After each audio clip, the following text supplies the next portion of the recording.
Hola, hoy vamos a continuar con el estudio del libro de Hechos, capítulo número 3.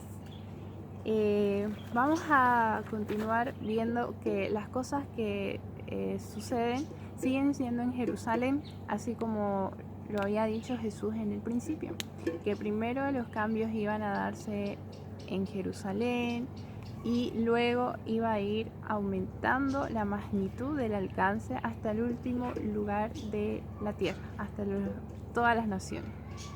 Así que hoy vamos a ver que en Jerusalén Pedro y Juan van a ir al templo y van a hacer el primer milagro. Vamos a ver cómo Pedro sana a un hombre que no podía caminar. Lo que llama la atención es que también ellos estaban yendo a un templo que se conocía como Portón Hermoso o Puerta Hermosa. Depende de la versión en la que ustedes lo encuentren en su Biblia. Y en ese lugar, en esa puerta, todos los días era llevado un cojo que era cojo de nacimiento y lo llevaban ahí a esa puerta para que pidiera limosna todos los días. Entonces vemos el contraste de cómo una persona con una discapacidad de nacimiento así era llevado todos los días hasta un portón hermoso, así se llamaba, pero seguramente también hacía mérito a su nombre, tenía el contraste, digamos, de una persona junto al Señor, digamos, puede ser hermosa y también puede tener algo que afecta y lo hace verse feo, y no precisamente una discapacidad física, sino que es el pecado. Y eso lo tenemos todos. Todos somos pecadores y es una parte de nuestra naturaleza. Entonces, justo a la entrada al templo podemos estar como este cojo, ¿entienden? Y vamos a ver ya en el versículo 3 cómo es que, se los voy a leer, tan pronto como ese hombre ve a Pedro y a Juan, les pide dinero. Entonces, es ese llamado, ¿no?, que hay, que nosotros tenemos para con el Señor. O sea, tan pronto lo vemos, le pedimos algo, o siempre estamos buscándolo por alguna necesidad, para pedir algo.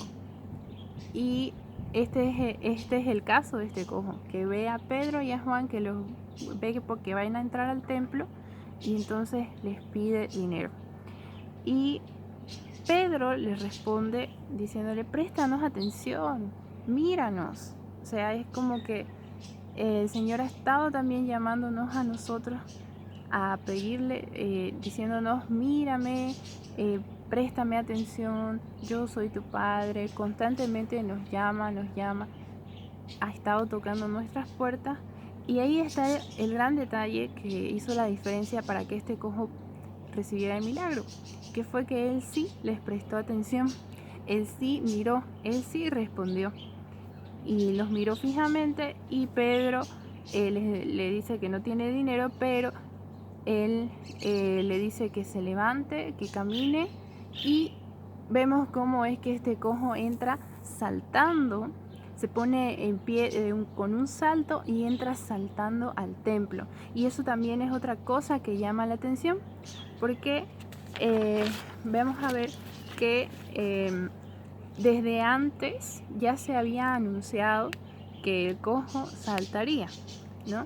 Entonces hay una profecía en Isaías 35 que dice, digamos, que el cojo saltará.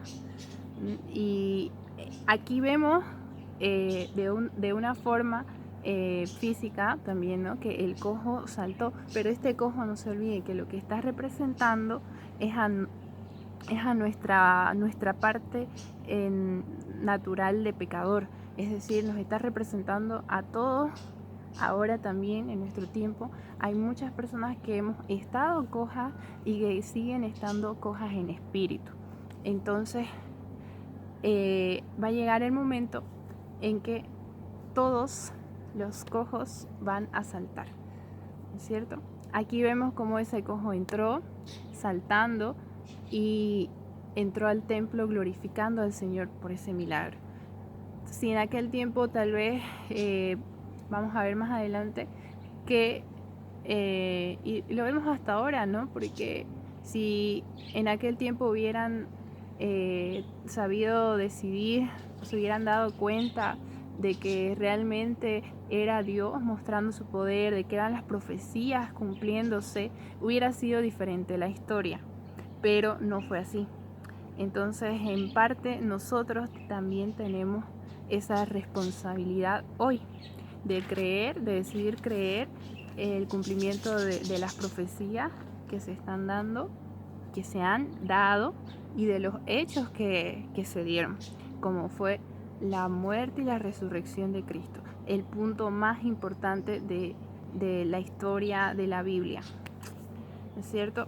Y después de que sucede este milagro, la gente ahí en el templo se queda un poco impactada, y Pedro lanza un discurso, y eso es lo que vemos desde el versículo 11 hasta el 26, es decir, hasta que termina todo este capítulo.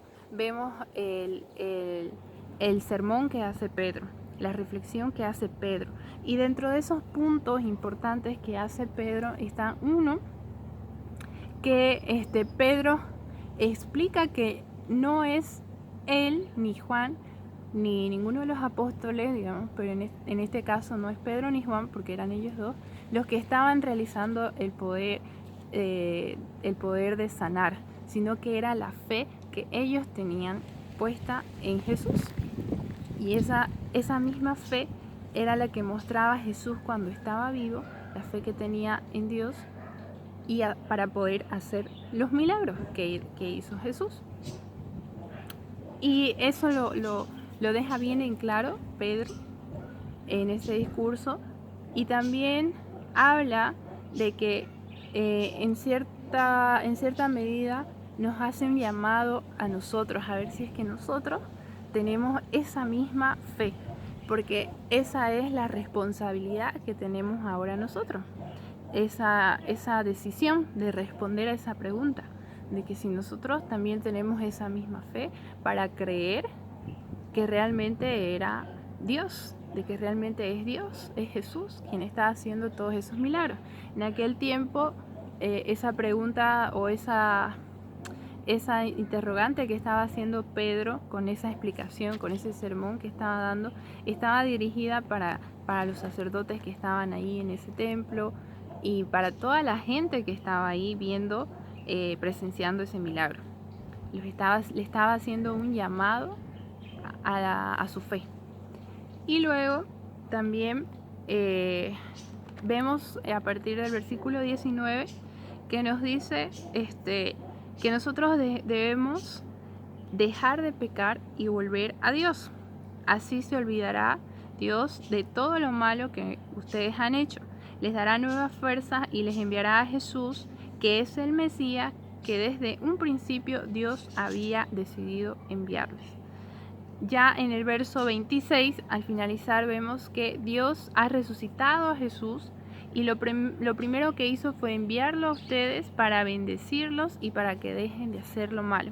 Entonces nuevamente hay un llamado al arrepentimiento y a encontrarnos con nuestra fe, arrepentirnos de nuestros pecados, reconocer que somos personas que nos equivocamos, que tenemos una naturaleza de pecar, de errar, y sobre todo devolvernos a Dios por medio de Jesús, quien ha resucitado, quien está vivo y quien puede hacer posible todo lo que nosotros le creamos realmente con verdadera fe.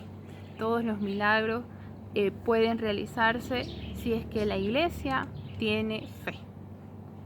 Así que te animo a que estudies este capítulo. Hechos 3 es un capítulo muy bonito.